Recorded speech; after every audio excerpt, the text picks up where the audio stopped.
حمدا والصلاة والسلام ما لا بد منہ، درس نمبر 4 کتاب الایمان۔ بہت ہی اہم بیان ہم پڑھ رہے تھے، اسی کو ہم آگے چلائیں گے۔ فرماتے ہیں وآنچ بکشف و شہود معلوم کنند ازاں نیز منزہ است۔ فرماتے ہیں وہ جو کشف اور مشاہدات سے، یہ شہود ایک مقام ہے روحانی اولیاء کرام کا، جو کشف و شہود سے معلوم کرتے ہیں، اس سے بھی منزہ ہے، پاک ہے۔ کنند کی ضمیر اس سے مراد اولیاء کرام۔ ازاں لفظ از آن ہے اصل میں، نیز مانا بھی، منزہ پاک بری۔ تو کیا مانا کہ جو اولیاء کرام اپنے کشف اور شہود میں تجلیات الہی کا مشاہدہ کرتے ہیں، وہ خدا نہیں ہوتا۔ کیوں کہ آپ نے بارش شریعت میں پڑھا ہے کہ بچشم سر قیامت سے پہلے کسی بشر کے لیے ممکن نہیں ہے دیدار الہی۔ موسیٰ علیہ السلام نے جرت کی تھی تو رب نے کہہ دیا لن ترانی، فخر موسیٰ صائقہ۔ صرف سرکار دو عالم صلی اللہ علیہ وسلم کا یہ خاصہ ہے کہ انہوں نے بچشم سر رب ذوالجلال کو معراج پر دیکھا۔ ایمان بغیب باید آورد، غیب پر ایمان لانا چاہیے۔ وہ ہرچہ مکشوف و مشہود گردد شبہ و مثال است، اور جو اولیاء کے مکاشفے میں یا اولیاء کے مشاہدے میں آتا ہے، وہ اس کا مماثل اور اس کا مشابہ ہوتا ہے۔ کیا اس کا مماثل اور مشابہ؟ اس کا مماثل یا اس کی مشابہ ذات نہیں، بلکہ اسی کی تجلیاں اور اسی کی صفات۔ جو کہے کہ میں نے اس زندگی میں رب تعالیٰ کو بچشم سر دیکھا ہے، وہ جھوٹا ہے، کذاب ہے۔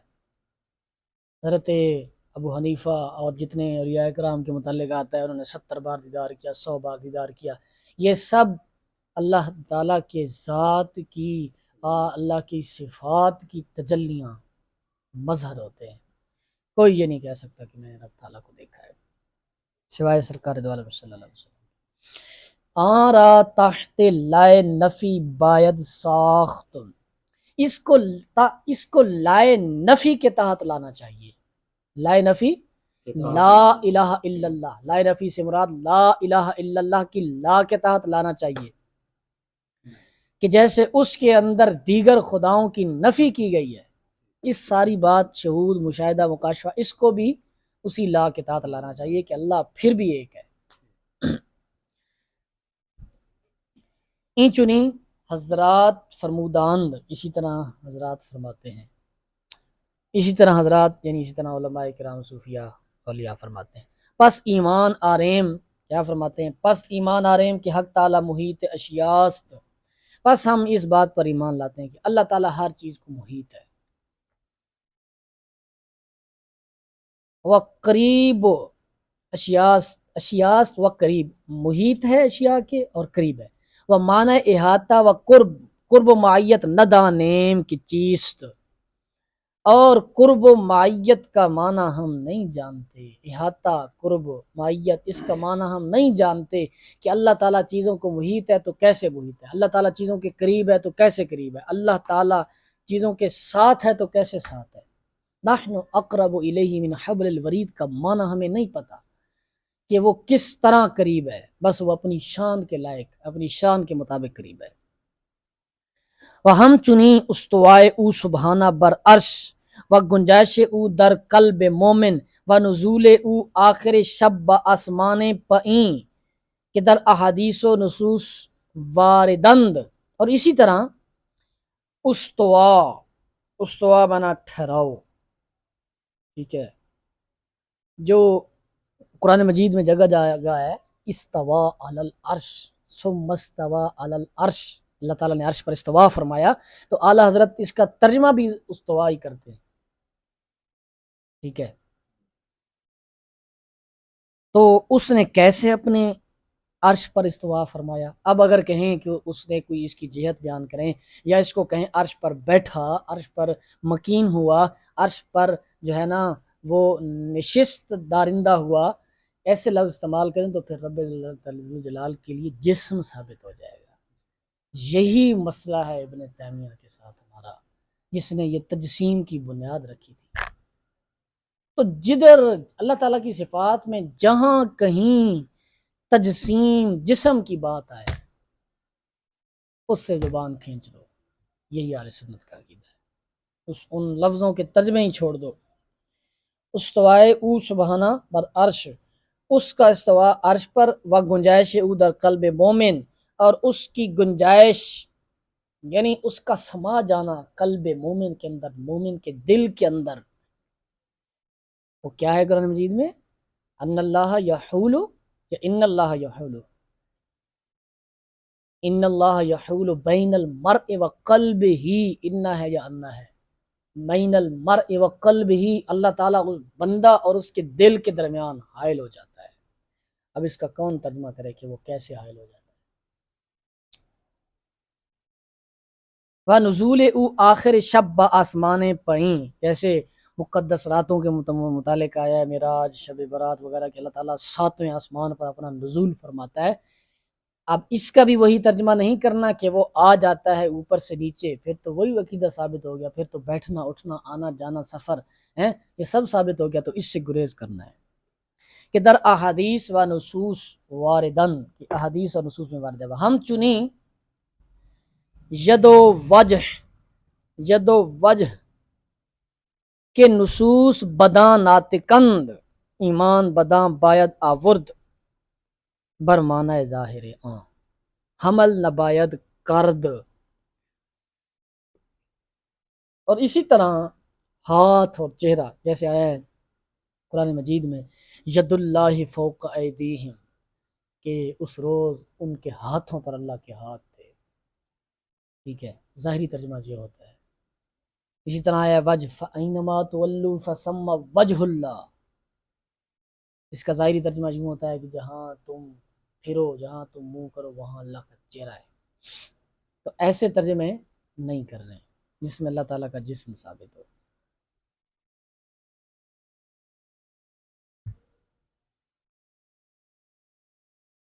اور و بر معنی ظاہر حمل نبایت کر، ان کو ظاہری معنی پر محمول نہیں کرنا چاہیے۔ و در تعویل نباید آمد، اور اس کی تعویل میں نہیں آنا چاہیے۔ و تعویل را حوالہ با علم الہی باید کرد، اور اس کی تعویل علم الہی کے حوالہ کر دینی چاہیے، تا غیر حق را حق دانستہ باشی، تا غیر حق را حق ندانستہ باشی در صفات و افعال الہی، غیر از جہل و حیرت نصیب بشر، بلکہ نصیب ملائکہ ہم نیست۔ فرماتے ہیں پھر کیا کرنا چاہیے؟ علم الہی کے حوالے کر دینا چاہیے تاکہ غیر خدا کو تو خدا نہ جانے صفات اور افعال الہیہ میں، صفات میں اور افعال الہیہ بشر کے لیے افعال الہیہ کے متعلق بشر کے لیے صرف نادانی اور حیرت کے سوا کچھ نہیں ہے، بلکہ ملائکہ کے لیے بھی، کہ بشر تو بشر، فرشتوں کو بھی اس افعال الہیہ کے متعلق وہ بھی نادانی اور حیرت کا شکار ہیں۔ صرف انسان نہیں بلکہ فرشتے بھی نادان ہیں، نہیں جانتے افعال الہیہ کے راز، اور افعال الہیہ کے راز نہیں جانتے، اس کے متعلق نادانی کا شکار ہیں اور حیرت کا شکار ہیں، حیران ہیں۔ جیسے ہم آج سوچتے ہیں کہ ید اللہ فوق ایدیہم، اللہ نے ان کے ہاتھوں پر ہاتھ رکھے، اس کا کیا ترجمہ ہو سکتا ہے؟ تو اعلیٰ فرماتے ہیں کہ ان کے ہاتھوں پر اللہ نے دست قدرت، دست رحمت رکھا، یہ پھر معنی اور ہو جاتا ہے۔ وجہ اللہ کا معنی اعلیٰ نے وجہ ہی کیا ہے۔ انکار نصوص بشرطے کہ نصیب ہاں بشر بلکہ نصیب ملائکہ ہم نیست، انکار نصوص کفر است و تعویل جہل مرکب، نصوص کا انکار کفر ہے اور تعویل کرنا جہل مرکب ہے۔ ایسی ایسی جو ہے متشابہ آیات کی تعویلیں کرنا جہالت ہے، جیسے قرآن مجید فرقان حمید نے فرمایا ہے آیات کے بیان میں ہی کہ ان میں سے بعض معلومات ہیں اور بعض متشابہات ہیں۔ فَأَمَّا الَّذِينَ فِي قُلُوبِهِمْ زَيْغٌ، وہ جن کے دل میں مرض ہوتا ہے وہ اس کی تعویل جاننے کی کوشش کرتے ہیں، لا یعلم تأویلہ الا اللہ، ان کی تعویل تو نہیں جانتا مگر اللہ، والراسخون فی العلم، اور راسخ علم کے اندر، روحانی علم کے اندر راسخ لوگ، کسبی علم کے اندر نہیں، روحانی علم کے اندر راسخ لوگ، اولیاء انبیاء صوفیاء، اس کے معنی اپنی شان کے مطابق جانتے ہیں۔ جیسے فرماتے ہیں شعر کے اندر، دور بینان بارگاہ الست، غیر ازیں پے نہ بردہ اند کے ہست۔ دور بینان، یہ بینان کیسے بنا ہے، یہ کون سا صیغہ ہے؟ دیدن مصدر، بی ند مضارع، بی امر۔ آپ نے پڑھا ہے اگر امر کے شروع میں کوئی اسم لگا دیں یا کوئی حرف لگا دیں تو فاعل بن جاتا ہے، تو دور بین، دور دیکھنے والا فاعل بن گیا۔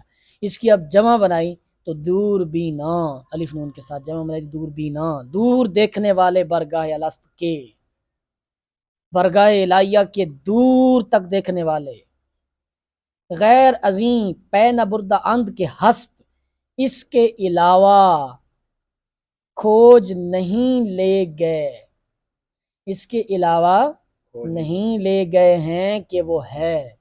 بس فرمایا بڑے بڑے شاہ سوار روحانیت کے میدان کے باجدید بستانی، جنید بغدادی جیسے ہیں، غوث عبد القادر جیلانی جیسے بڑے بڑے شاہ سوار، انہوں نے جب اپنی روحانی پروازیں کیں تو اختتام یہی کیا کہ ہست، بس اتنا ہمیں پتہ چلا کہ وہ ہے، اس کے علاوہ کچھ نہیں جان سکے۔ و یک قرب و معیت حق تعالی را نوع دیگر است کہ با انواع اول جز مشارکت اسمی مشارکت ندارت، اور ایک قسم قرب و معیت کی حق تعالی کے لیے، ایک نوع یا ایک قسم حق تعالی کی قرب و معیت کے لیے وہ ہے جو کہ انواع اول سے سوائے مشارکت اسمی کے کوئی مشارکت نہیں رکھتی۔ ایک قسم بات کو سمجھو، یہ بہت گہری بات ہے۔ ایک قسم قرب و معیت سمجھ گئے ہو، معیت ساتھ ہونا، قرب قریب ہونا، قرب و معیت کی حق تعالیٰ کے ساتھ ایک نوع وہ ہے جو انواع اول کے ساتھ یا نوع اول کے ساتھ سوائے مشارکت اسمی رکھ کے اور کچھ چیز نہیں رکھتی۔ مشارکت اسمی یعنی نام ایک ہونا، جیسے کہہ لیں کہ نوع کے لحاظ سے، جیسے سرکار دو عالم صلی اللہ علیہ وسلم بشر بنا کر بھیجے گئے ہیں اور ہم بھی بشر ہیں، تو اب کیا ہم کہیں گے کہ ہم ان جیسے ہیں کیونکہ وہ بھی بشر ہیں ہم بھی بشر ہیں؟ نہ، یہ صرف مشارکت اسمی ہے۔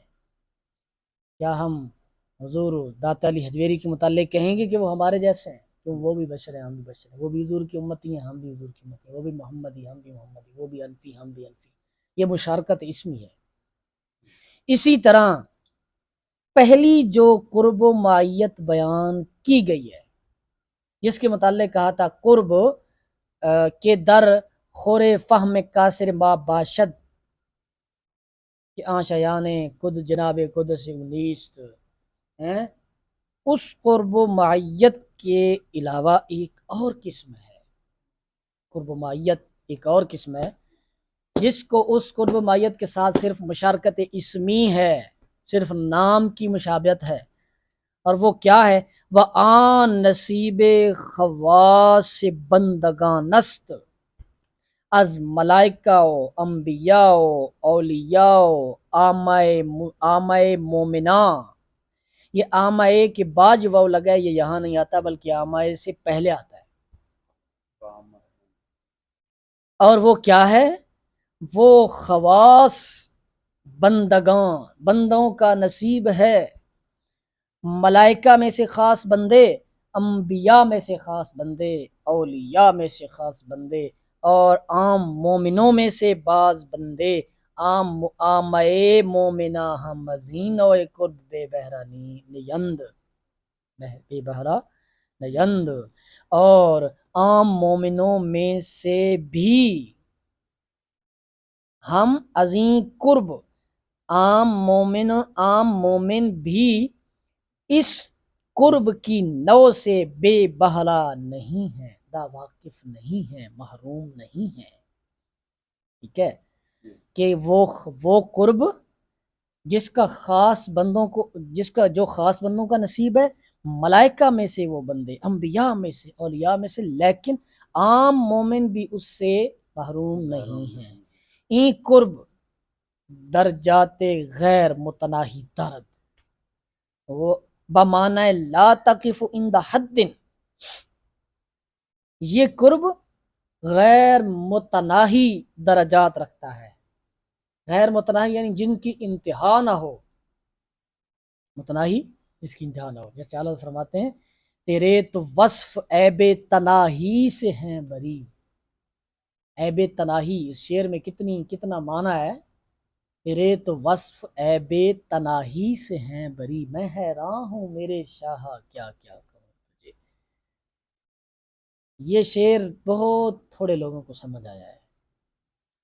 اللہ فرماتے ہیں کہ یا رسول اللہ آپ کے وصف اوصاف جو ہیں، اوصاف کے اندر اوصاف کا ختم ہو جانا یہ بھی اللہ نے عیب شمار کیا ہے. کہ آپ کے وہ اوصاف ہیں جو تناہی، جو ختم ہو جانے کے عیب سے پاک ہیں.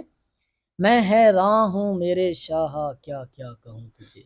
یہاں حیران کا ترجمہ جو ہے نا لوگ حیران کرتے ہیں کہ میں حیران ہو گیا ہوں بھائی، لیکن حقیقت میں یہ نہیں ہے. یہ حیران ایک تصوف کا مقام ہے جو اعلیٰ حضرت فرما رہے ہیں کہ میں آپ کے اوصاف کی مظاہر، آپ کے اوصاف کی تجلیاں دیکھ کر مقام حیران پر فائز ہوں. مقام حیران وہ ایسا مقام بلند جس میں بندہ اپنی ذات کو بھی کھو بیٹھتا ہے. یہ بہت بڑی بات ہے. یہ بڑے بڑے تشریح کرنے والے میں نے دیکھا ہے، سب نے یہی کیا جالت حیران ہو گئے. یہ مقام تصوف ہے حیران، میں مقام حیران تک پہنچ گیا ہوں. بمانا لا تقف عند حد، اس معنی میں کہ تو نہ ٹھہرے کسی حد کے پاس، یعنی تو نہ ٹھہرے کسی حد کے پاس، یا پھر درجات کی طرف تاقفوں کی نسبت کریں تو پھر کہیں کہ وہ درجات نہ ٹھہریں کسی حد کے پاس، ان کی کوئی انتہا نہیں ہے. لا غیر متناہی کا معنی عربی میں بتا دیا. اور مولائے روم حضرت مولوی میں فرمایت، مولانا روم فرماتے ہیں اے برادر بے نہایت درگہست، اے بھائی بے نہایت درگاہیں ہیں، بے نہایت مرتبے ہیں، بے نہایت درجے ہیں. ہر چے بر وے میں رسی بر وے مئیست، جس جگہ پر بھی تو پہنچ جائے اس پر نہ ٹھہر. یہ مئیست لفظ ہے، مئیست میں رسی پچھلا، رسیدن سے درگہست. مئیست، مئیست کیسے بنائیں؟ ایستادن سے، ایستد مضارع، ایست امر، میم نہج کا لگایا ہے، مئیست تو نہ ٹھہر. تو یہ تھا آج کا درس، بہت ہی اہم اور بہت ہی دقیق۔ ھذا ھو المرام واللہ عالم بہ۔